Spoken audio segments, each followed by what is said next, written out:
Second grade mathematics के सभी विद्यार्थियों को उमेश माथुर की राम राम। अभी 2018 वाला पेपर सॉल्व किया था पिछली क्लास में और ये बताया था आपको रिवीजन के लिए सारे फॉर्मूले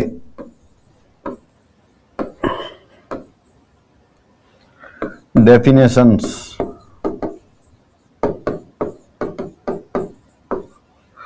रिजल्ट्स ये सभी करने और रिजल्ट्स पे आधारित फिर शॉर्टकट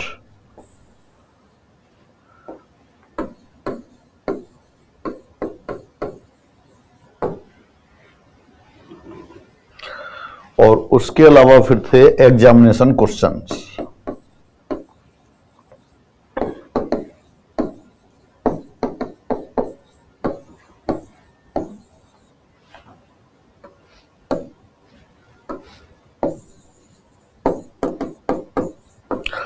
और साथ साथ वो अपने स्टार्टिंग में ले लिए जीरो लेवल क्वेश्चन।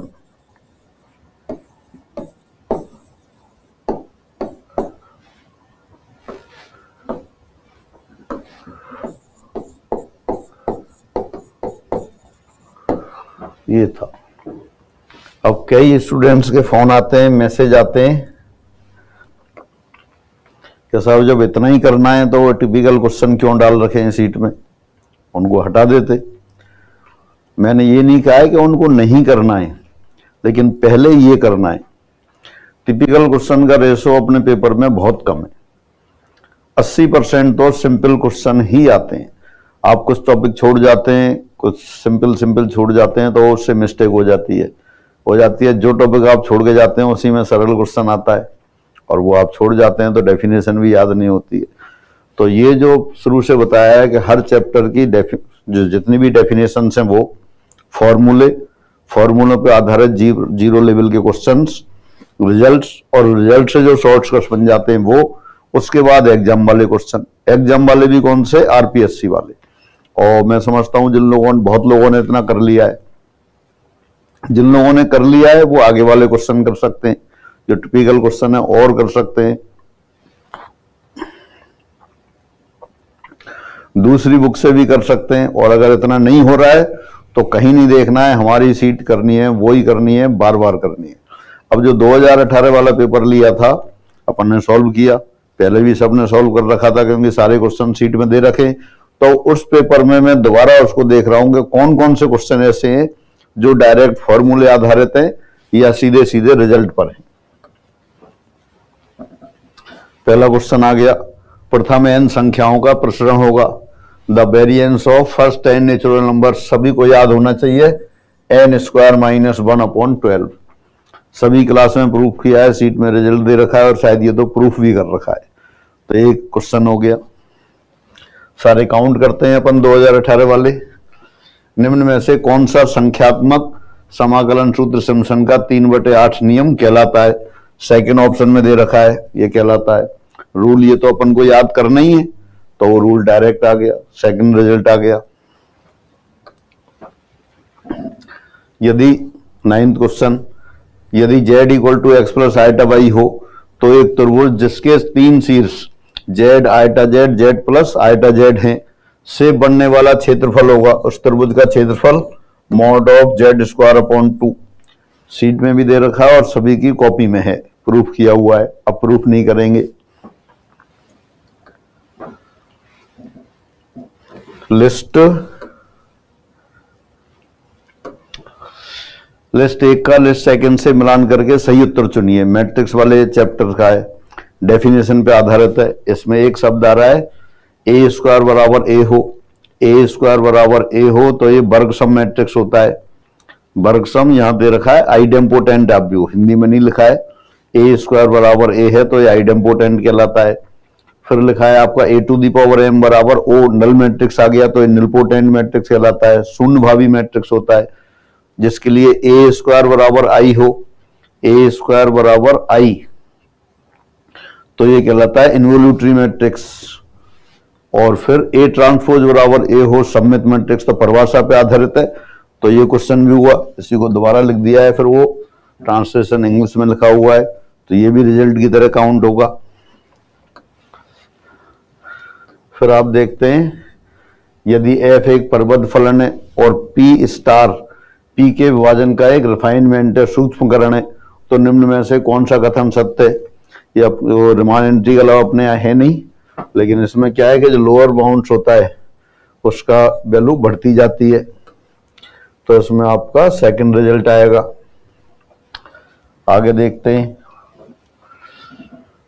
16 बीटा एवं गामा फलनों में संबंध है, relation between beta and gamma function class में कराया हुआ है, रिजल्ट सबको याद होना चाहिए। Beta m n equal to gamma m gamma n upon gamma m plus n, third answer आ गया। यदि अल्फा बीटा गामा किसी संख्या p जो कि 0 से छोटी है, ऋणात्मक संख्या है, के घनमूल हों तो तीन संख्याओं x बाई जेड के लिए x alpha plus by beta plus Z gamma upon x beta plus by gamma plus Z alpha. ये अपन को याद है, ये अपन ने किया हुआ है इस तरह का एक्सप्रेशन, और वो किसके बराबर आ जाता है, ओमेगा स्क्वायर के बराबर हो जाता है। लेकिन यहाँ p ऐसी संख्या दे रखी है minus a to the power 3, तो p टू दी पावर 1/3 क्या हो जाएगा, माइनस ए ओमेगा माइनस ए ओमेगा स्क्वायर। तो ऊपर नीचे दोनों जगह माइनस ए कैंसिल हो जाएगा। तो जो अपने जान पहचान वाला एक्सप्रेशन है, कॉम्प्लेक्स नंबर की जो सीट है उसमें रिजल्ट में दे रखा है और क्लास में कराया हुआ है, तो ओमेगा स्क्वायर आएगा। ओमेगा स्क्वायर किसी भी ऑप्शन में नहीं है, ओमेगा स्क्वायर की वैल्यू होती है -1/2 -√3/2 आया था, तो फोर्थ ऑप्शन आ गया। यानी जो रिजल्ट याद हैं वो क्वेश्चन 2018 वाले पेपर में कितने आए हैं वो देख रहे हैं।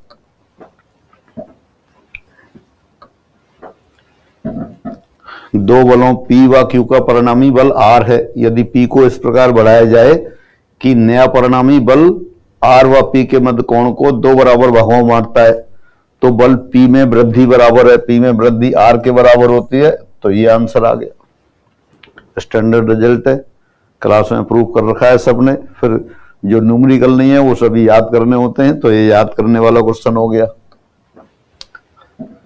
यदि a तथा b का हरात्मक माध्य a to the power n plus 1 plus b to the power n plus 1 upon a to the power n plus b to the power n हो, तो n का मान होगा -1। ये समांतर माध्य होता है, समांतर माध्य होगा जब n बराबर 0। इसी तरह गुणोत्तर माध्य के लिए, इसी तरह हरात्मक माध्य के लिए, तीनों अपन ने प्रूफ किए हैं क्लास में और सबको याद करना है। तो n बराबर -1 आ गया। एक एलपीपी का आधारी सुसंगत हल अपभ्रष्ट आधारी सुसंगत हल कहलाता है, यानी called degenerate basic feasible solution. यदि आधारी चर में कम से कम एक शून्य हो, तो ये परिभाषा पे आधारित ये डिजेनरेट और नॉन डिजेनरेट सॉल्यूशन आते हैं। उनमें परिभाषा है कि आधारी चरों में कम से कम एक शून्य हो तो वो हल अपभ्रष्ट हल कहलाता है। तो सीधा सीधा रिजल्ट आधारित क्वेश्चन हो गया। ग्रीन की प्रमेय प्रयुक्त होती है, Green theorems is use to, कि ये क्या करते हैं, पृष्ठीय समाकल को रेखीय समाकल में बदलता है। तो ये कौन से ऑप्शन में लिखा हुआ है, थर्ड ऑप्शन में, तो थर्ड आंसर आ गया।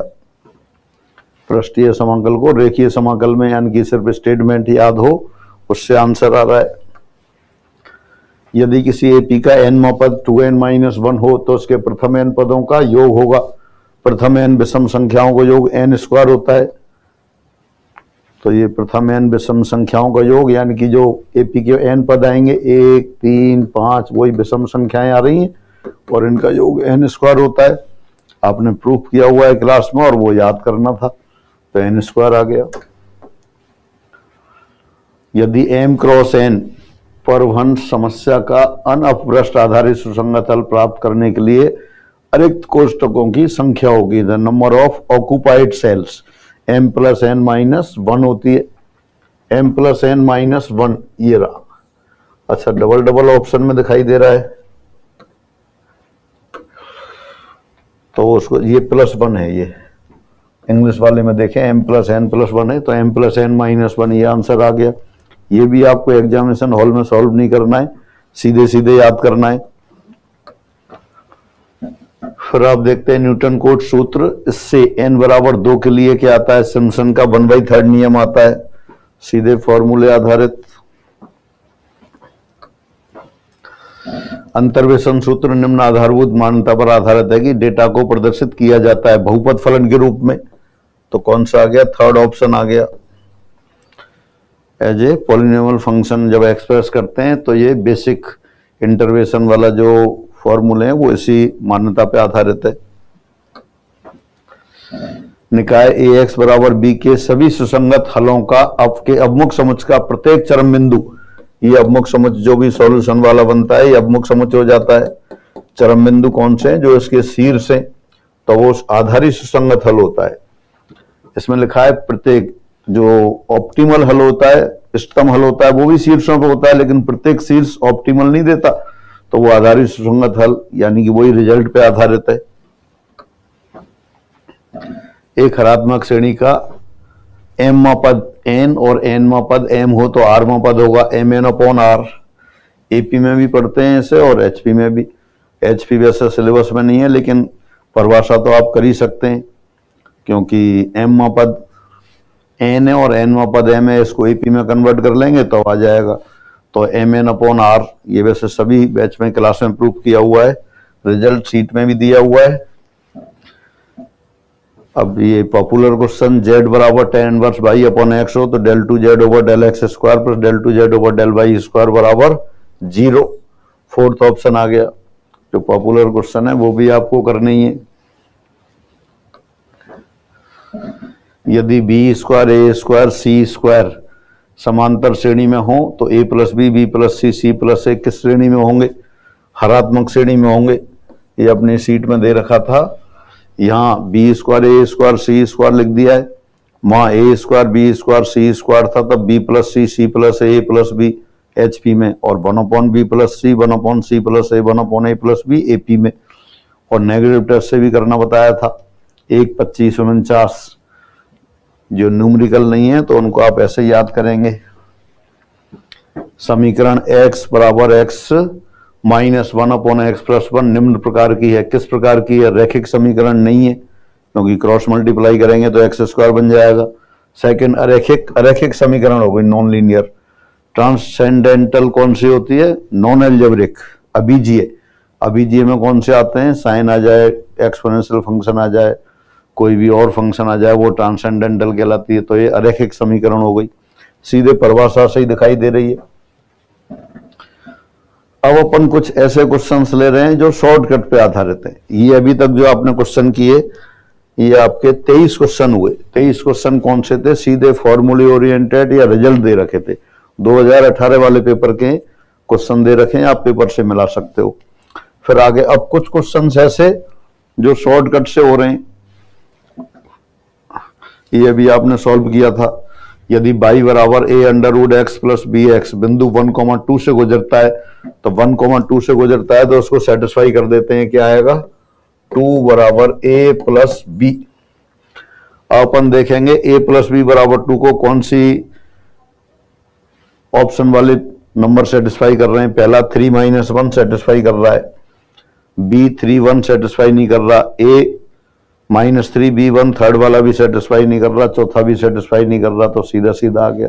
तो इस तरह के क्वेश्चंस में अपन को कैलकुलेशन नहीं करनी है, सीधे देखते ही आपको आंसर दे देना है। उस बिंदु का बिंदु पद ज्ञात कीजिए जिसकी बिंदुओं 3,0 -3,0 से दूरियों का अंतर 4 हो। The locus of a point whose difference of distances from points 3,0 and -3,0 is 4। Hyperbola की डेफिनेशन से, अपन क्या जानते हैं? -ae,0 और ae,0 दो पॉइंट है, s और s dash. p variable point है, इस तरह से मूव करता है कि ps माइनस ps डैश बराबर 2a हो, तब p का लोकस होता है x square upon a square minus y square upon A square E square minus A square बराबर 1। और ये क्वेश्चन आपने किया था, तो इस फॉर्मूले में रखेंगे ए ई बराबर, तो आप रख देंगे कितना? 3, और 2a बराबर 4, a बराबर 2 रखेंगे, तो सीधा सीधा इसमें जब वैल्यू रखेंगे तो यही आंसर आ जाएगा। तो ये शॉर्टकट पे आधारित हो गए, जो रिजल्ट है उसको आपने शॉर्टकट के रूप में काम में लिया। यदि a plus b plus c बराबर 0 हो तब समीकरण 4ax² plus 3bx plus 2c बराबर 0 के मूल होंगे। तो ए बी सी की ऐसी वैल्यू दे दी है आपने छोटी छोटी, a बराबर 1, b बराबर 1, c इक्वल टू -2 या a इक्वल टू 1। हाँ चलो ये दे सकते हैं। अब एबीसी की वैल्यू दे दी तो इक्वेशन क्या बन जाएगी आपके पास? इक्वेशन बन जाएगी 4x² plus 3x minus 4 equal to 0। अब डी देख रहे हैं तो पॉजिटिव आ रहा है, पॉजिटिव आ रहा है तो रूट्स रियल हो गए। मतलब अपन ने क्वेश्चन सॉल्व नहीं किया, क्या किया? एबीसी की वैल्यू रख दी। इस तरह के क्वेश्चंस पूरे सिलेबस में आते हैं, किसी भी चैप्टर में हो सकते हैं। वहां जो कंडीशन दे रखी है उसको सेटिस्फाई करने वाली वैल्यू लिखते हैं और सॉल्व कर लेते हैं। समीकरण के मूल समान हो तो ए बी सी निम्न श्रेणी में होंगे। किस श्रेणी में होंगे? आप देख सकते हैं गुणांकों का योग 0 है तो एक मूल तो 1 हो गया और दूसरा c अपॉन ए यानी कि b माइनस सी अपॉन ए माइनस बी आ गया। सॉल्व करेंगे तो 2b बराबर a प्लस सी आ गया यानी कि AP में हो गए। अपन ने याद कर रखा है यदि किसी समीकरण के गुणांकों का योग 0 हो तो एक मूल 1 होता है और दूसरा c अपॉन ए। काम में लिया, सीधा रिजल्ट आ गया, दोनों मूलों को बराबर कर दिया। ये रिजल्ट आपने याद किया हुआ है। क्वेश्चन आ गया y बराबर √sin x plus √sin x plus √sin x and so on. तो dy/dx f' upon 2y minus 1 तो cos x upon 2y minus 1 आ गया। सॉल्व किया हुआ है क्वेश्चन आपने, रिजल्ट भी प्रूफ किया हुआ है क्लास में। तो ये उस रिजल्ट पे आधारित क्वेश्चन हो गया। फिर आगे बढ़ते हैं। tan अल्फा बराबर m upon m plus 1, tan beta बराबर a, तो अल्फा प्लस बीटा पूछा है। जब tan a tan b दे रखा हो और a प्लस b पूछा हो तो tan a प्लस b लेके चलते हैं, तो tan अल्फा प्लस बीटा लेके चल देंगे। लेकिन अगर अपन m बराबर 1 लिख दें तो tan अल्फा तो हो गया 1/2 और tan बीटा हो गया 1/3 और tan अल्फा प्लस बीटा निकालें अपन तो कितना आ जाता है? tan alpha plus tan beta upon 1 minus tan alpha tan beta 1 आ गया यानी अल्फा प्लस बीटा बराबर π/4 आ गया। सॉल्व भी कर सकते थे, सॉल्व करने की बजाय अल्फा और बीटा की वैल्यू दे दी तो अल्फा प्लस बीटा कितना आ गया आपके पास? सीधा π/4 आ गया। फिर आगे बढ़ते हैं। यदि a बराबर ये दे रखा है a डॉट b 1 दे रखा है, a cross b j cap minus k cap दे रखा है तो b पूछा है, तो बजाय सॉल्व करने के ऑप्शंस देखते हैं। मतलब a डॉट b 1 आ जाए, पहले ऑप्शन से देखते हैं।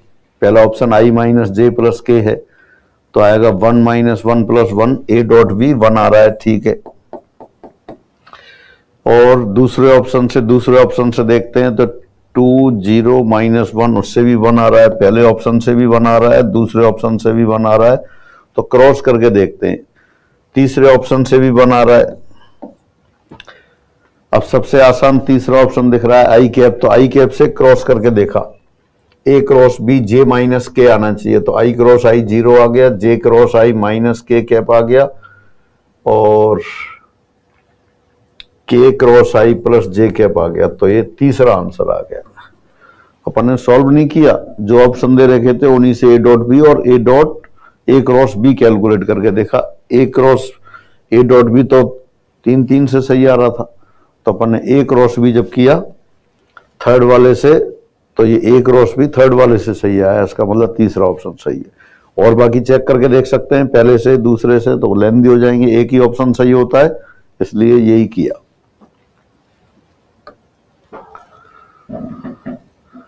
दो बिंदुओं 3,-1 व 8,9 को मिलाने वाली रेखाखंड को समीकरण y माइनस एक्स प्लस 2 बराबर 0 के अनुपात में डिवाइड करती है। दोबारा पढ़ते हैं। In which ratio does the line y minus x plus 2 equal to 0 divides the line joining the points 3,-1 and 8,9। आपने याद कर रखा है ax plus by plus c बराबर 0 रेखा हो तो x1/1 और x2/2 को मिलाने वाली रेखाखंड को किस अनुपात में डिवाइड करती है? अगर λ(2) 1 हो तो वो आता है minus ax1 plus by1 plus c upon ax2 plus by2 c, तो उससे आ जाएगा।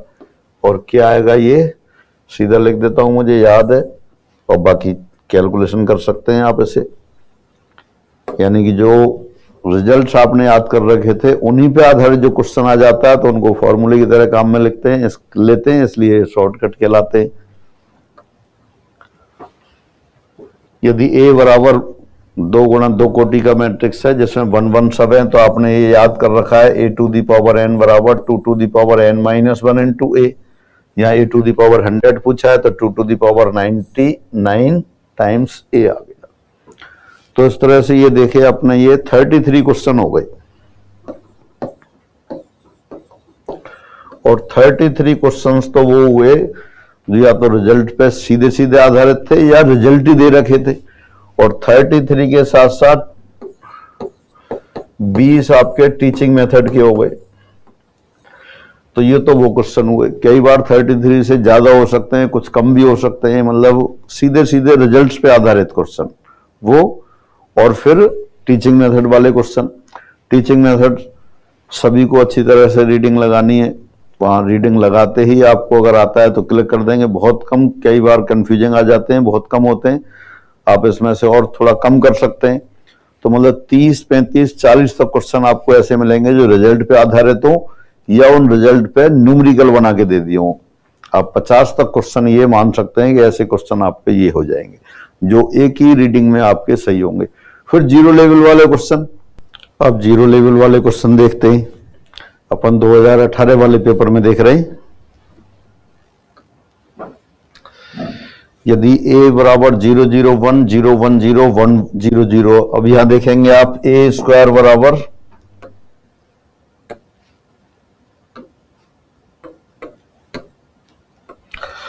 यहां a स्क्वायर बराबर आइडेंटिटी मैट्रिक्स आ रहा है। इसका मतलब a का इनवर्स a है तो a इनवर्स बराबर पूछा है, a के बराबर ही आ गया। बेहद आसान क्वेश्चन, सीधे डायरेक्ट आप कर सकते हैं। फिर दे रखा है क्वेश्चन नंबर 13, माना ABCD एक समांतर चतुर्भुज है जिसकी भुजा AB और CD क्रमशः सदिशों 2i cap plus 4j cap minus 5k cap तथा i cap plus 2j cap plus 3k cap को निरूपित की जाती है। यदि A भुजा AC की दिशा में इकाई सदिश हो और A बार, तब A बार बराबर है AC क्या है, विकर्ण की दिशा हो गई। A B C D ये AC, तो आप जानते हैं AC क्या होता है, AB प्लस AD के बराबर होता है। तो AB प्लस AD बिल्कुल आप ओरल कर सकते हैं। फिर यूनिट वेक्टर लेना है, उसके मापांक से भाग दे देंगे। बेहद आसान क्वेश्चन, सीधा आपको फॉर्मूला पता है कि रिजल्टेंट उनके परिणामी सदिश को बता, रिजल्टेंट विकर्ण के द्वारा दिया जाता है, तो आप सीधे सीधे लिख सकते हैं। कैलकुलेट नहीं कर रहा हूं, पहले कर चुके हैं, पर ये सीधे डायरेक्ट फॉर्मूले पे आधारित क्वेश्चन।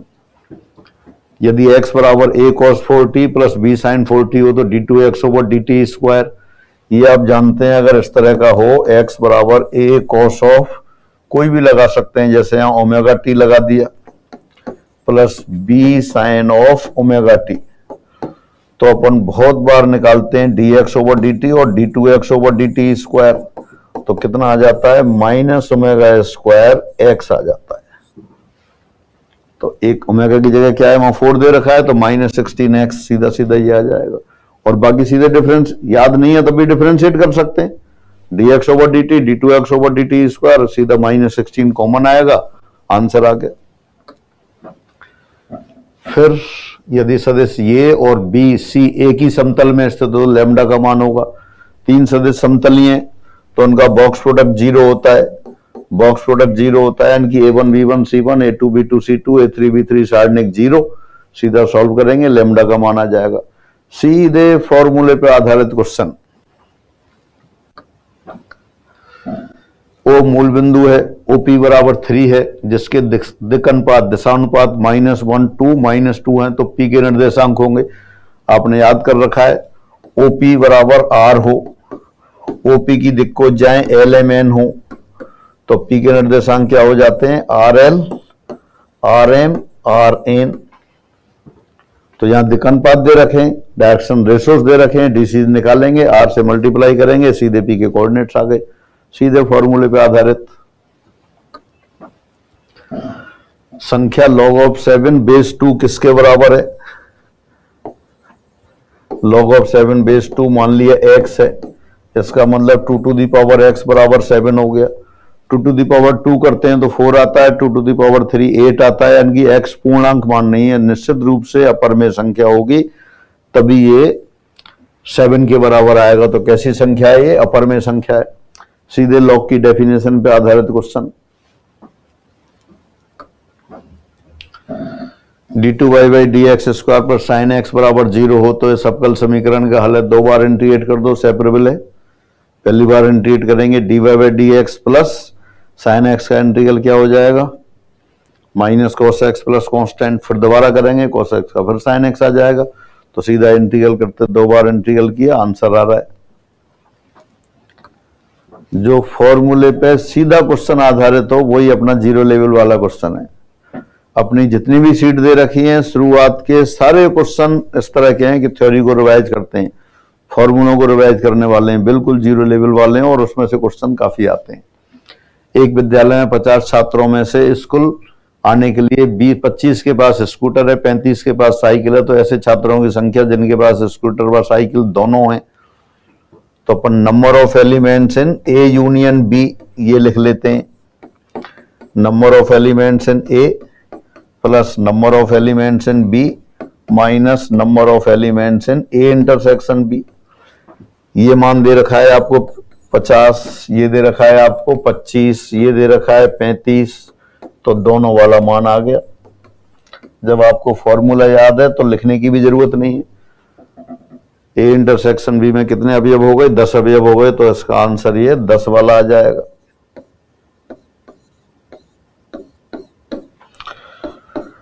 देख सकते हैं आपको फॉर्मूला याद है तो डायरेक्ट क्वेश्चन है, फॉर्मूले की समझ है। जिन लोगों ने पढ़ा है ईमानदारी से उनको कहीं घाटा नहीं है, 100 क्वेश्चन आसानी से हो रहे हैं। 2018 वाले अधिकतर क्वेश्चन ऐसे ही आते हैं, टिपिकल बहुत कम आते हैं।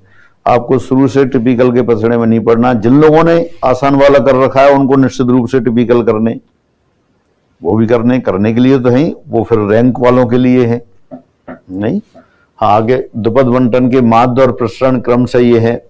तो पी एक्स एन पी बराबर 4 दे रखा है, एन पी क्यू बराबर 8 दे रखा है, नहीं एन पी बराबर 8 और एन पी बराबर 4। तो सीधा सीधा P बराबर 1/2 आ गया, Q बराबर 1/2 आ गया, N बराबर 16 आ गया।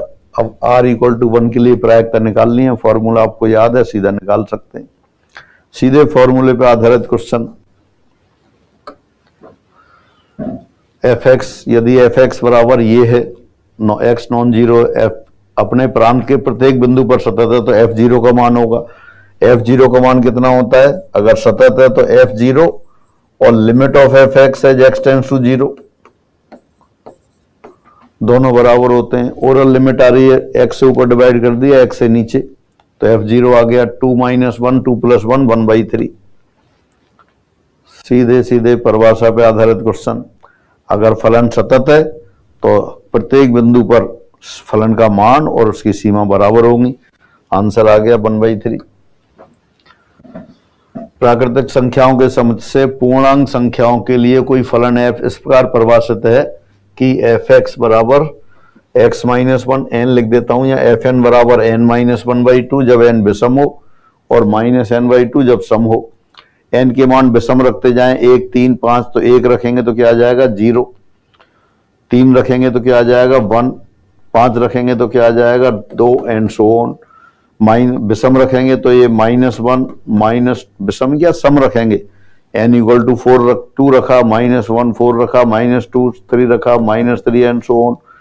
ऊपर 0 और पॉजिटिव नंबर्स आ गए, नीचे नेगेटिव, तो ये एक ही भी है, आच्छादक भी है। यानी n से z में परिभाषित है। आप वैल्यू रखी, सीधा आपका पर्सर आ गया। पर्सर क्या आ गया? सारे इंटीजर, और यही तो कोडोमेन है, यही आपका सह प्रांत है। पर्सर सह प्रांत बराबर हो गया आच्छादक। अलग अलग अवयवों का प्रतिबिंब अलग अलग आ रहा है, एक ही। तो सीधे परिभाषा पे आधारित v दे रखा है, तो कर्ल ऑफ v, सीधा कर्ल ऑफ v निकालना है। कर्ल ऑफ v आप जानते हैं, आई कैप साइड बना लेंगे, i cap j cap k cap, del del x del del y del del z, और नीचे वैल्यू लिख देंगे बाई जेड 3xz z। सीधा कैलकुलेट करेंगे, आंसर आ जाएगा। मतलब कर्ल ऑफ v निकालना है। कर्ल की परिभाषा आपको पता है, ज्यादा टिपिकल कुछ नहीं करना है, कर्ल की परिभाषा पता है तो आंसर आ जाएगा। एफ एक्स बराबर ये फंक्शन, ये दे रखा है आपको, पॉलिनोमियल दे रखा है का उच्चिष्ट है, बिंदु दे रखे तो ऐसा बिंदु होगा जिसपे एफ डैश एक्स बराबर 0 हो जाए और F double dash x negative हो जाए। सीधा डिफरेंशिएट कर देंगे, 12x³ minus 6x square minus 12x plus 6, x बराबर 1 रखेंगे, -1 रखेंगे, किस पे 0 हो रहा है, जिन जिन पे 0 हो रहा है उस पर डबल डेरिवेटिव चेक कर लेंगे, जिस पे नेगेटिव आ रहा है उस पर उच्चिष्ट हो गया, पॉजिटिव आ जाएगा तो निम्निष्ट हो गया। मतलब सीधे फॉर्मूले आधारित क्वेश्चन वो देख रहे हैं। सारणिक आ गया, सारणिक अगर C2 माइनस C1 करते हैं तो सेकंड कॉलम BC हो जाएगा, और C1 माइनस C3 करते हैं तो फर्स्ट कॉलम क्या हो जाएगा, CAB। ये हो गया BCA, ABC, ये आ गया। और ये सारणिक आपने याद कर रखा है, यहां CB आ रहा है, अपन ने याद कर रखा है ABC, BCA, CAB। वो क्या याद कर रखा है, 3ABC minus AQ minus BQ minus CQ, उसका नेगेटिव हो गया तो ये आंसर आ गया। सीधे सीधे क्वेश्चन। 3 सेंटीमीटर त्रिज्या वाले वृत्त के केंद्र से 5 सेंटीमीटर की दूरी पर स्थित किसी बिंदु से वृत्त पर डाली गई स्पर्शरेखा की लंबाई होगी। ये डिस्टेंस दे रखी है और ये त्रिज्या दे रखी है, ये 90 डिग्री के एंगल है, तो लंबाई कितनी हो गई, लंबाई बराबर हो गई √r² प्लस d²। r और d आपको दे रखे हैं। 3 सेंटीमीटर त्रिज्या वाले केंद्र से, वृत्त के केंद्र से 5 सेंटीमीटर की दूरी पर स्थित किसी बिंदु से ये दूरी 5 दे रखी है और ये 3 दे रखी है, तो L कितनी हो गई, √5² माइनस 3² 4 आ गई। पाइथागोरस थ्योरम लगा दी, जैसे ही आपने देखा ग्राफ बना और सीधा आंसर है। और या डायरेक्ट लंबाई याद हो तो उससे लिख सकते हैं। एक किसी पिंड पर कार्यरत 2 बल P और 2P एक दूसरे के साथ 120 डिग्री कोण बनाते हैं, तो उनका परिणामी P के साथ कितना कोण बनाता है, आपने याद कर रखा है, थीटा बराबर tan inverse Q sin alpha. यह आ गया 2P sin 120 upon Q plus वो Q sin alpha upon P plus Q cos alpha.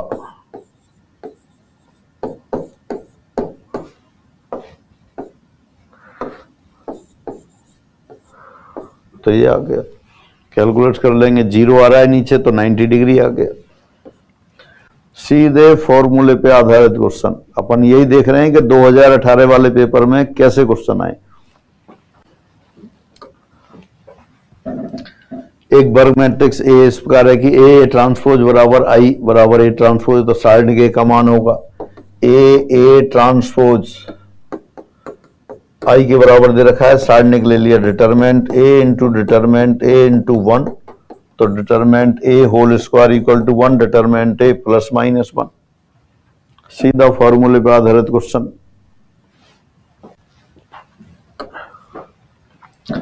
किसी परिस्थिति में सरल रेखा ये XY समतल के समांतर होगी। किस परिस्थिति में ये लाइन XY समतल के समांतर होगी, ये XY समतल है, इसके लंबवत होती है Z एक्सिस जिसके दिक्कोज्या होती है 0 0 1, और अगर रेखा इसके समांतर है तो दोनों के dr से या dc का गुणनफल का योग 0 होगा, तो डेफिनेटली n बराबर 0 होना चाहिए, तो n बराबर 0 ये रहा। भाई गुणा करेंगे 0 into something plus 0 into something plus 1 into something, और वो 0 आए। 1 इंटू समथिंग 0 कब आएगा, जब वो समथिंग 0 हो, तो n के लिए 0 आना चाहिए। तो सीधा दो रेखाएं कब लंबवत होती हैं वो उस जानकारी से सीधे क्वेश्चन हो रहा है। 7 संख्याओं का माध्य 8 है, यानी कि इन 7 संख्याओं का योग माध्य 8 है, तो 8 इंटू 7 हो गया। एक नई संख्या 16 है, इसमें और जोड़ दी, तो नया योग कितना हो गया, सिग्मा xi प्लस 16। इसका माध्य होगा 8 से भाग दे दिया, तो कितना हो गया 8 गुणा 7/8, 7 + 2 9 आ गया। तो सीधे परिभाषा पे आधारित क्वेश्चन आगे देखते हैं। अच्छी तरह से फेंटे हुए ताश के 52 पत्तों में से एक ताश की पत्ती से एक ताश का पत्ता निकाला गया। एक ज्वारी शर्त लगाता है कि यह पत्ता या तो पान का होगा या इक्का। तो ज्वारी के शर्त जीतने के विपक्ष में संयोग अनुपात पान का या इक्का। कुल पत्ते कितने 52, पान के पत्ते 13, इक्का 4, एक कॉमन है तो 16, 16 और 52, 52 में 16 गए 36। तो जीतने के विपक्ष में 36:16 यानी कि 9:4। आपको ये काउंट करना है कि ना होने की स्थितियां इस टू होने की स्थितियां, घटना की ना होने की स्थितियां कितनी है 36 और होने की कितनी है 16, तो वो 9:4 आ गया। एक ठोस धातु के बड़े बेलन जिसकी त्रिज्या व ऊंचाई समान है को पिघलाकर 48 छोटी गेंदों में परिवर्तित किया गया। एक गेंद व बेलन की त्रिज्या का अनुपात होगा। मान लिया गेंद की त्रिज्या है स्मॉल r, बेलन की त्रिज्या है कैपिटल R, तो pi capital R square into R, क्योंकि बराबर है, अपॉन 4/3 पाई r³ बराबर 48। तो सीधा सीधा अनुपात आ जाएगा। बेलन का आयतन बराबर 38 छोटी छोटी गेंदों का आयतन, और 48 बराबर लिख दिया, कैंसिल हो गए सब, कैपिटल R/R आपको तो R कैपिटल R निकालना है। छोटी सी कैलकुलेशन, सीधा आ जाएगा। समकेंद्रीय वृत्तों जिनका केंद्र बिंदु 1,2 है के समूह के लिए अवकल समीकरण है the differential equation of system of concentric circles with centre 1,2 x - 1,2 पे सेंटर वाले सर्किल कौन से हो गए, R अननोन है, R बदलते जाएंगे तो अलग अलग सर्किल आएंगे। एक बार डिफरेंशिएट करो, सीधा डिफरेंशियल इक्वेशन आ गई। वैसे लिख सकते हैं 2 × x - 1 + y - 2 dy/dx, यही दिखाई दे रहा है। अपन कौन से क्वेश्चन कर रहे हैं, पहले कर चुके हैं सारे, अब कौन से देख रहे हैं, 2018 के पेपर में आए हुए जीरो लेवल के क्वेश्चन। जीरो लेवल के क्वेश्चन कौन से होते हैं, फॉर्मूले पे सीधे डिपेंड होता है, कॉन्सेप्ट पे सीधे डिपेंड होता है। कोई सिस्टम ऑफ कर्व दे रखा हो, अवकल समीकरण निकालनी है, एक प्राचाल है तो एक बार डिफरेंशिएट करते हैं, डिफरेंशिएट करते ही अवकल समीकरण आ रही है, तो ये आ गया। x congruent to 3 mod 7 यानी कि x - 3 डिविजिबल बाई 7। दोबारा पढ़ते हैं, x सर्वांग सम 3 mod 7 p belongs to z के समुच्चय का हल दिया जाता है। ये संबंध कौन सा है, अगर x - 3 7 से विभाज्य तो अपन कहते हैं x 3 के सर्वांग सम है mod 7 के सापेक्ष। तो ये आ गया, तो यानी कि x बराबर कितना आ गया 7 लैम्डा लिख दिया है, 7 p भी लिख सकते थे +3। तो कौन सा आंसर है, ये आ गया आंसर।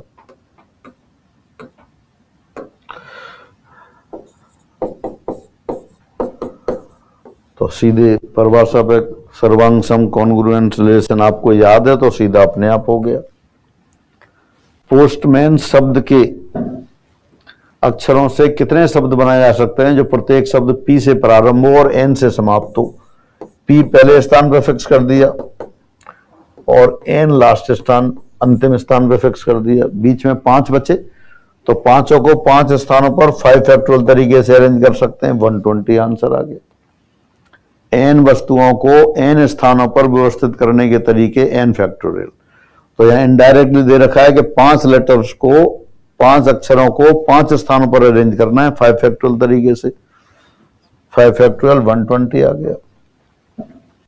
एक त्रिभुज जिसके शीर्ष ये हैं तो वह है, 3 बिंदु हैं A B C, A B calculate करो, बी सी कैलकुलेट करो, सी ए कैलकुलेट करो।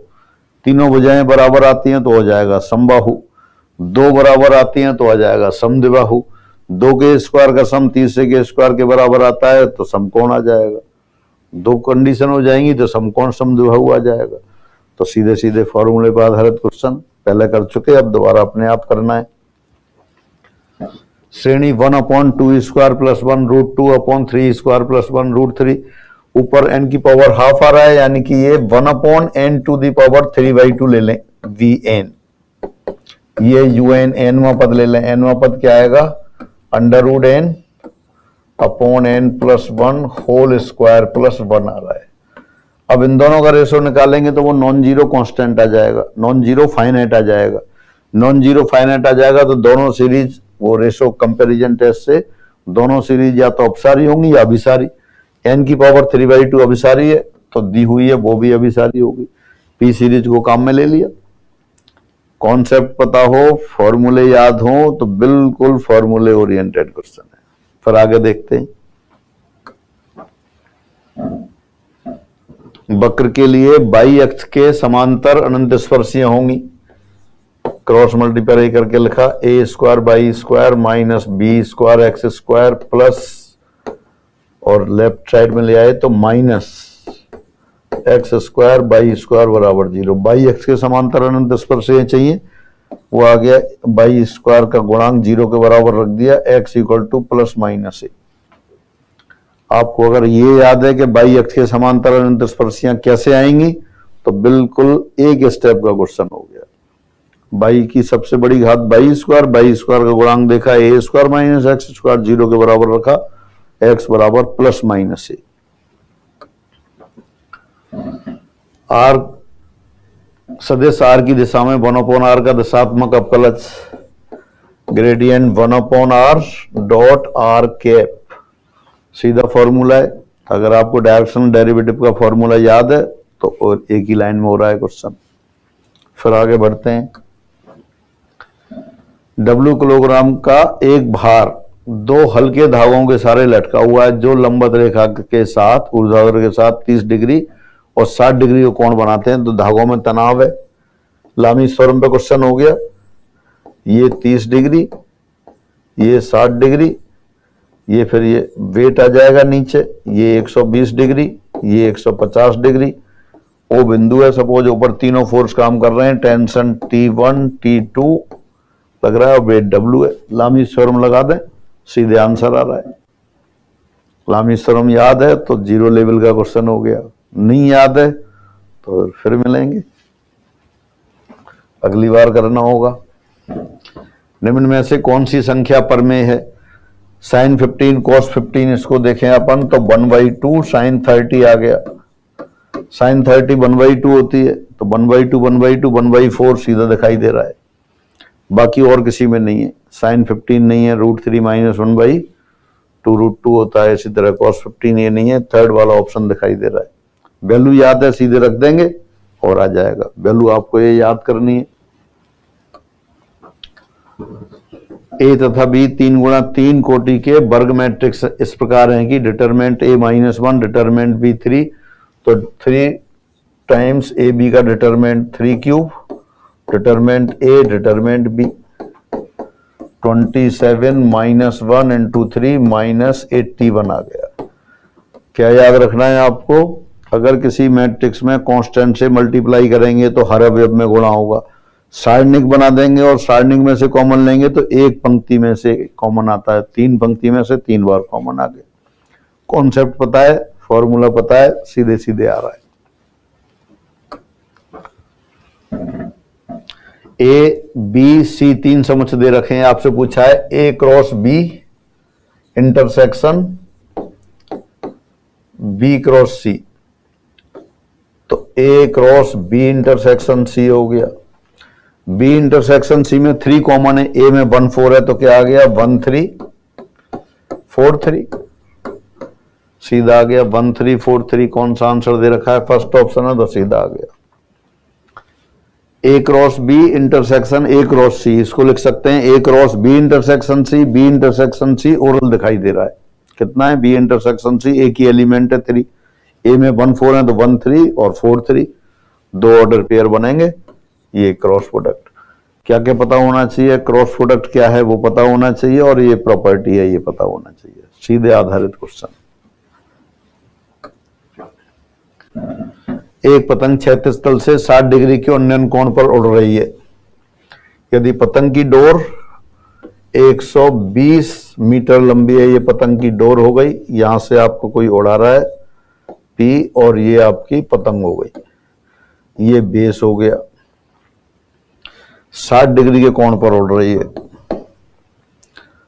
तो पतंग की क्षैतिज तल से ऊंचाई है, ये हाइट चाहिए आपको। कर्ण दे रखा है, हाइट पूछिए, एंगल दे रखा है, साइन ऑफ एंगल लगा दो, सीधा आ रहा है साइन 60 h/120, तो h बराबर आ गया 120 साइन 60, सीधा आंसर आ जाएगा। 5 बिंदु ए बी सी डी एक समतल में हैं। यदि बल ए सी ए डी ए ई बिंदु ए पर कार्य कर रहे हैं तथा 3 बल C B D B E B बिंदु बी पर कार्यरत हैं, तो इनका परिणामी बल होगा। 5 points given by A, B, C, D, E are in a plane. 3 forces AC, AD and AE act at A and 3 forces CB, DB, EB act at B. Then their resultant force is, तो देखिए AC और ये CB AB के बराबर हो गया, AC plus CB AB। इसी तरह से AD, DB, AB, AEEB, ये भी AB, AB, AB, 3AB आ गया, सीधे दिखाई दे रहे हैं। रिजल्टेंट फोर्स सारे वेक्टर्स को ऐड कर दिया, तो पहला दे रखा था AC, तो ACCB AB हो गया, ADDB AB हो गया, AEEB AB हो गया, AB AB AB 3AB। एक पिंड की क्षैतिज से 60 डिग्री के कोण पर, एक पिंड को क्षैतिज से 60 डिग्री के कोण पर 49 सेंटीमीटर पर सेकंड की गति से फेंका गया। यह पिंड कितने समय तक हवा में रहेगा? Time of flight 2u sine alpha upon g. u है, एल्फा है, g है, रख देंगे, टाइम ऑफ फ्लाइट आ गया। फॉर्मूला याद है तो सीधे क्वेश्चन हो रहा है। गणितीय एक समस्या 4 विद्यार्थियों ए बी सी डी को दी गई, जिनके द्वारा इसको हल करने की प्रायिकताएं क्रमशः 1/2, 1/3, 1/4, 1/5 है। प्रश्न के हल होने की प्रायिकता है। प्रश्न के हल होने की प्रायिकता कम से कम एक विद्यार्थी के द्वारा हल करने की प्रायिकता, 1 - किसी के द्वारा हल ना होने की प्रायिकता। तो ये अपन ने बहुत ऐसे क्वेश्चंस किए हुए हैं, बहुत पॉपुलर क्वेश्चन है। तो कम से कम एक घटना के होने की प्रायिकता, 1 - किसी घटना के ना होने की प्रायिकता, इससे करेंगे सीधा आंसर आ जाएगा। यानी कि समस्या के हल होने की प्रायिकता कम से कम एक विद्यार्थी के द्वारा हल हो जाएगी तो समस्या हल हो जाएगी। 1 - किसी विद्यार्थी के द्वारा हल ना होने की, सबका गुणा किया, घटा दिया, आंसर आ जाएगा। z एक सम्मिश्र संख्या है तो z बार इनवर्स इंटू z बार सीधा 1 के बराबर हो गया। z बार inverse 1/z bar into z बार 1 के बराबर आ गया, सीधा आंसर है। यदि v बराबर ये हो तो डाइवर्जेंस ऑफ v, डाइवर्जेंस का फॉर्मूला याद है तो सीधे सीधे हो जाएगा डेल डॉट v। एक ही स्टेप का क्वेश्चन है, डाइवर्जेंस की डेफिनेशन याद होनी चाहिए। एक कण की t सेकंड में तय की गई दूरी s निम्न समीकरण द्वारा दी जाती है। 1 सेकंड के पश्चात उसकी गति होगी, वेलोसिटी होगी। वेलोसिटी आफ्टर 1 सेकंड क्या आ जाएगा? ये ds/dt और t बराबर 1 लिख देंगे, सीधा आ गया। s दे रखा है, डिस्प्लेसमेंट दे रखा है, वेलोसिटी पूछिए, ds/dt होती है, सीधे डिफरेंशिएट करेंगे, आंसर आएगा। निम्न में से कौन सा रिक्त समुच्चय?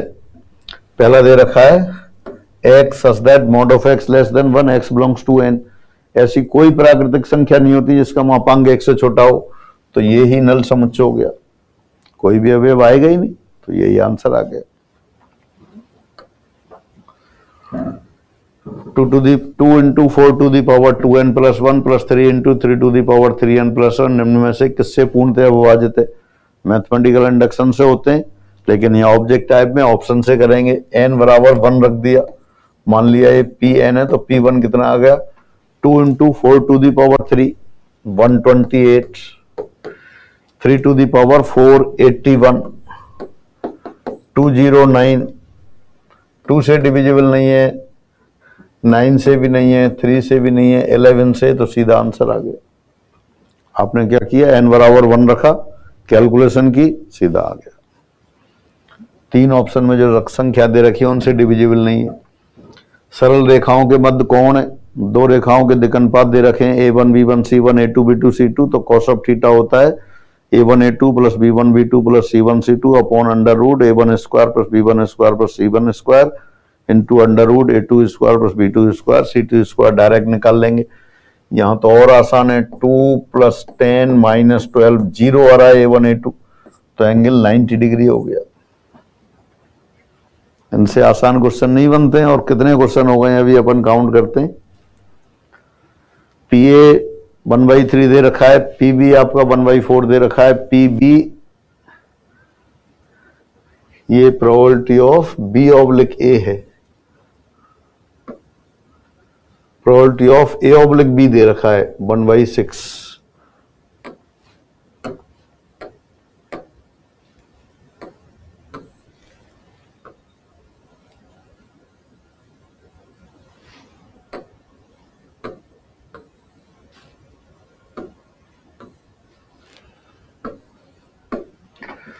तब आपसे पूछा है probability of B oblique A, ये आप जानते हैं बहुत अच्छी तरह से, probability of A into probability of B oblique A बराबर probability of B into probability of A oblique B।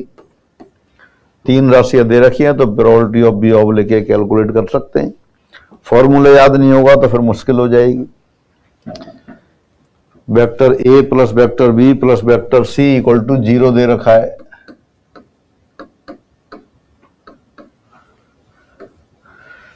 Mod of a दे रखा है, mod of b, mod of c दे रखा है। बी और सी के बीच में एंगल पूछा है तो वेक्टर ए को एक साइड रख दिया और बाकी दोनों को दूसरी साइड स्क्वायर कर देंगे, बी और सी के बीच में एंगल आ जाएगा। होल स्क्वायर करेंगे तो b square plus c square plus 2b dot c, a square left side में, a square b square c square सबकी वैल्यू रखेंगे, बी डॉट सी कैलकुलेट करेंगे, मॉड बी मॉड सी है theta आ जाएगा। Limit of a to the power x minus b to the power x upon a to the power x minus 1 सीधा L hospital लगाएं। एक ही step में answer आ रहा है 0/0 फॉर्म में, एल हॉस्पिटल लगा देंगे। Direct question. बिंदु -2, -5, 2, -2 और 8, a सरल रेखा में है तो a का मान है। मान लिया दिए बिंदु ABC है तो स्लोप ऑफ AB बराबर स्लोप ऑफ BC लिख दें। अगले स्टेप में ही A आ जाएगा, या एरिया ऑफ ट्राइंगल बराबर 0 कर दें तब भी A आ जाएगा। सीधे फॉर्मूले ओरिएंटेड क्वेश्चन।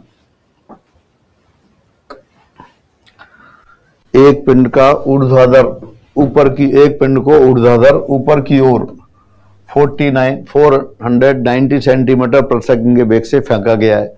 ये वापस अपनी जगह पर कितने समय पर आएगा? Time of flight 2u/g। पहले एंगल पर फेंका गया था, अब ये सीधे ऊपर ही फेंक दिया है तो time of flight 2u/g। Calculate करेंगे, बेहद आसान। एक पिंड जो मूल बिंदु से प्रारंभ होकर x अक्ष के साथ इस प्रकार गति करता है कि बिंदु x0 पर इसके वेग dx/dt को दिखाते हैं, तो पिंड निम्न बिंदु पर कभी नहीं पहुंचेगा। इंटीग्रेट कर दें, पहले सेपरेबल है एक साथ ले आते हैं। इस साइड हो गया sec square pi x dx equal to dt। Integrate किया तो आ गया 10 pi x upon pi, this equal to t plus constant. दिख रहा है x equal to pi by 1/2 पर टाइम इनफाइनाइट हो जाएगा, तो इनफाइनाइट टाइम तो कभी अपन काउंट नहीं कर सकते, तो सीधा सीधा हो गया। डिफरेंशियल इक्वेशन दे रखी थी, सेपरेबल है, इंटीग्रेट किया, अगले स्टेप में ही आंसर आ गया। कब इनफाइनाइट हो जाएगा वो आपने चेक किया, x बराबर 1/2 पर। एक त्रिभुज की 3 मध्यकाओं की लंबाई क्रमशः 9 सेंटीमीटर, 12 सेंटीमीटर, 15 सेंटीमीटर है, तो त्रिभुज का क्षेत्रफल का फॉर्मूला सभी को याद है। अगर त्रिभुज की भुजाएं ABC हो तब हीरोन्स फॉर्मूला आप जानते हैं, √s into s minus a s minus b s minus c। और अगर ABC मध्यकाएं हो तो एरिया हो जाता है 4/3 √s into s minus a into s minus b into s minus c। तो s बराबर क्या हो जाएगा? तीनों भुजाओं का योग का आधा। तो इसमें रख देंगे, सीधा कैलकुलेशन आ जाएगी। रेखाएं ये और ये परस्पर लंबवत है तो के का मान होगा a1 a2 plus b1 b2 plus c1 c2 zero रख दें के आ जाएगा। एक त्रिभुज का केंद्र ये है, इसके दो शीर्ष दे रखे हैं तो तीसरा शीर्ष क्या होगा? केंद्र आप जानते हैं x1 plus x2 plus x3 upon 3 comma y1 plus y2 plus y3 upon 3। सीधा देख लेंगे केंद्र क्या दे रखा है 2,7। तो तीनों शीर्षों के x निर्देशांकों को योग 6 होना चाहिए, तो 4 - 2 और ऑप्शन से देख लेंगे किससे आ रहा है या कैलकुलेशन कर लेंगे, सीधे फॉर्मूले पे आधारित क्वेश्चन है। एक नियमित यानी कि सम n भुजाओं वाले बहुभुज का केंद्र z बराबर 0 पर है। इसके एक शीर्ष z1 का मान ज्ञात है, तो z2 z1 का आसन शीर्ष हो तो z2 का मान होगा। ये n भुजाओं वाला बहुभुज बना लिया आपने, सेंटर 0 पर है, एक शीर्ष z1 है, ये z2 है, z2 ऊपर भी हो सकता है नीचे भी हो सकता है। तो अगर ये साइड तो बराबर है तो ये कितना एंगल होगा? पॉइंट के चारों ओर बनने वाला एंगल 2 पाई होता है। तो एक जो ये बनेगा, जैसे सपोज ये a1 है ये a2 है, तो ये एंगल 2 पाई बाई n होगा। तो z2 प्राप्त करने के लिए क्या करना पड़ेगा? z1 into e to the power 2 pi by n iota, या इसको माइनस से मल्टीप्लाई कर देंगे तो नीचे वाला पॉइंट आ जाएगा। यानी कि समस्त्र संख्याओं में गुणांक का ज्यामितीय अर्थ 2 बार पढ़ा आपने, कॉम्प्लेक्स नंबर के साथ और कॉम्प्लेक्स एनालिसिस में भी। तो एक समस्त्र संख्या में दूसरी समस्त्र संख्या से गुणा करते हैं तो ज्यामितीय रूप से पहली समस्त्र संख्या के द्वारा व्यक्त सदिश पर 2 परिवर्तन होते हैं। एक तो इसकी लंबाई में एनलार्जमेंट होता है, लेकिन यहाँ ऐसी संख्या से गुणा कर रहे हैं कि मापांक 1 है तो लंबाई उतनी रहेगी, और जिस संख्या से गुणा करते हैं उसके कोणांक के बराबर कोण से घूम जाता है, तो 2 पाई बाई n से घुमाने के लिए इसका मल्टीप्लाई करना पड़ेगा। तो ये क्या है, कौन सा आंसर आ जाएगा फिर? cos 2 pi by n plus minus iota sine 2 pi by n, पहला ही वाला आंसर आ जाएगा। प्लस माइनस क्यों? ऊपर भी हो सकता है नीचे भी। तो सीधे सीधे फॉर्मूले पर आधारित क्वेश्चन। एक बर्नौली बंटन में P व Q क्रमशः सफलता व असफलता की प्रायिकता को प्रदर्शित करते हैं, तो P प्लस Q यहां 1 हो जाता है। तो इस बंटन के माध्य व प्रसरण के मध्य संबंध होगा। माध्य आप जानते हैं NP होता है, प्रसरण NPQ होता है। इनके मध्य संबंध NP में किसी राशि Q से गुणा किया, Q1 से छोटी है तो और छोटी होगी, तो NP ग्रेटर देन NPQ, यानी कि माध्य प्रसरण से बड़ा है। सीधे फॉर्मूले पे आधारित समीकरण ये तथा ये का एक मूल साझा हो तो लैम्डा का मान होगा। ऑप्शन से देख सकते हैं, लैम्डा की वैल्यू जो दे रखी है उनको रख लें, या दो समीकरण a1x square plus b1x plus c1 बराबर 0, a2x square plus b2x plus c2 बराबर 0 में कॉमन रूट की जो कंडीशन है वो अप्लाई कर दें, सीधे लैम्डा का मान आ जाएगा। क्या है condition? c1a2 minus c2a1 whole square बराबर a1b2 minus a2b1 into b1c2 minus b2c1। तो अपने आप लैम्डा की वैल्यू आ जाएगी। उस समतल का समीकरण जो 2 3 4 से गुजरता है और इसके समानांतर है। 2 3 4 से गुजरने वाला समतल देख लेते हैं कौन सा है। डायरेक्ट लिख भी सकते हैं, 5 times x minus 2 minus 6 times z minus 3 plus 7 times z minus 4, ये बाई माइनस आएगा, दिस इक्वल टू 0। ये लिख दिया सीधे फॉर्मूले पे आधारित। तो इस तरह से ये क्वेश्चन है। ये कितने क्वेश्चन हो गए? 57 क्वेश्चन हो गए। 57 क्वेश्चंस कैसे हो गए? 0 लेवल वाले हो गए।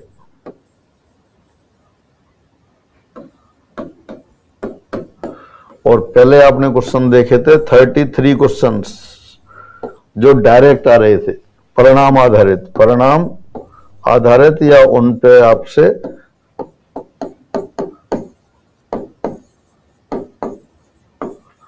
और 20 क्वेश्चन टीचिंग मेथड के हो गए। और ये तो एक साथ वैसे ही एक ही रीडिंग में लगा के अपने लगा दिए, 10-5 क्वेश्चन और हो सकते हैं। मतलब आप ये समझे, मैं ये बताने का पर्पज आपको, ये आप कितने हो गए? ये 57, 90, 110 हो गए। 57, हाँ 110 क्वेश्चन हो गए। 150 में से 110 क्वेश्चन आपको बिल्कुल सरल वाले कॉन्सेप्ट पे आ रहे हैं। हाँ, अगर आपने कोई टॉपिक छोड़ दिया, आपने क्या किया कि 3D को छोड़ दिया, तो 3D को छोड़ दिया तो जो लास्ट क्वेश्चन था 150वां क्वेश्चन, ये तो बहुत जीरो लेवल का क्वेश्चन है, ये आपने छोड़ दिया तो ये आपसे फिर नहीं होगा। तो इसलिए यह है कि छोड़ना कुछ नहीं है। हाँ, फिर उनके लिए कि भाई अब ये सरल सरल ही आएगा सारा पेपर, तो टिपिकल क्यों करें। ये सरल सरल करने का पर्पज ये है कि आपको डिप्रेशन नहीं हो और एक बार, दो बार, तीन बार सारा सिलेबस कूलली हो जाए। हाँ, अगर आपने बिल्कुल आप अपने आप को अच्छी पोजीशन में पाते हैं कि सारे फॉर्मूले याद हो गए, सारी परिभाषाएं याद हो गई, जो रिजल्ट्स हैं वो भी याद हो गए, उन पे क्वेश्चन कर सकते हैं आप, यानी कि जो शॉर्टकट कहलाते हैं। कि कोई भी, जैसे आपने देखा, दो बिंदुओं को मिलाने वाली रेखाखंड को रेखा ax + by + c = 0 के अनुपात में काटती है। यही 3D में भी है, समतल आ जाता है। तो इस तरह के रिजल्ट आपको याद हो गए और क्वेश्चन सारे हो रहे हैं, तो फिर आप उन क्वेश्चन पे आओ। हरियाणा टेट वाले क्वेश्चन थोड़े टिपिकल होते हैं, वो दे रखे हैं, यानी कि जो क्वेश्चन छोड़ना कुछ नहीं है, लेकिन पहले ये करना है, 2-2, 3-3 बार रिवाइज कर लेना है। इससे आप एक संतोषजनक स्थिति में आ जाते हैं। फिर टिपिकल क्वेश्चन जिन लोगों ने कर लिए वो सारे टिपिकल करने। फिर अपनी सीट जब आपने 4-5 बार रिवाइज कर लिया है, सरल भी हो गए, टिपिकल भी हो गए, तो दूसरी बुक से भी कर लेनी है। आप एक काम कर नहीं रहे और दूसरे पे जाएंगे तो फिर वो पहला वाला भी छूटता जाएगा। इसलिए प्रॉपर स्ट्रेटेजी आपको बनानी है और ये पेपर आपको देना है। फिर उसकी बात थी, अभी वो अगले वीडियो में सूचना देता हूँ, 2 पेपर और लेने थे, तो एक बार सारा ये रिवाइज कर लें और फिर 1-2 दिन में ही आपको वो सूचना दे दी जाएगी। ठीक है, फिर आज इतना ही रखते हैं। सभी को नमस्कार।